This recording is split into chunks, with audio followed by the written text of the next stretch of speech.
আমরা ইতিপূর্বে এই আরসার সন্ত্রাসী গোষ্ঠীর উপরে নানা ধরনের অভিযান পরিচালনা করে এই পর্যন্ত প্রায় 110 জন সন্ত্রাসী এবং বিপুল পরিমাণে বিস্ফোরক এবং অন্যান্য অস্ত্র সরঞ্জামাদি গ্রেফতার করেছি। আপনার যে তথ্য,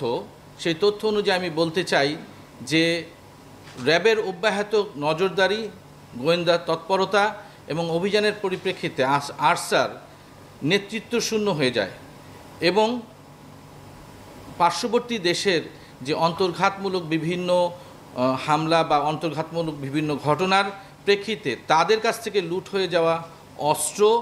আমাদের দেশে প্রবেশ করছে বলে এরকম আমাদের কিছু গোয়েন্দা তথ্য আমাদের কাছে থাকে এবং এর জন্যই গতকালকের যে আপনারা অপারেশনটা দেখেছেন, যে রোহিঙ্গার 20 নম্বর এক্সটেনশন ক্যাম্পের পিছনে লাল পাহাড়ে আমরা অভিযান চালিয়ে বিপুল পরিমাণে অস্ত্র এবং গোলাবারুদ এবং সাথে 2 জন অপরাধীকে গ্রেফতার করেছি।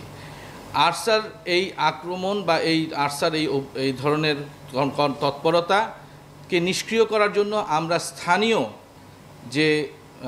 থানা এবং অন্যান্য যে আইন প্রয়োগকারী সংস্থাগুলো আছে তাদের সাথে নিবিড় যোগাযোগ রাখছি, তাদের মুভমেন্টকে আমরা ট্র্যাকিং করছি এবং তাদের বিরুদ্ধে আমাদের গোয়েন্দা তৎপরতা অব্যাহত আছে।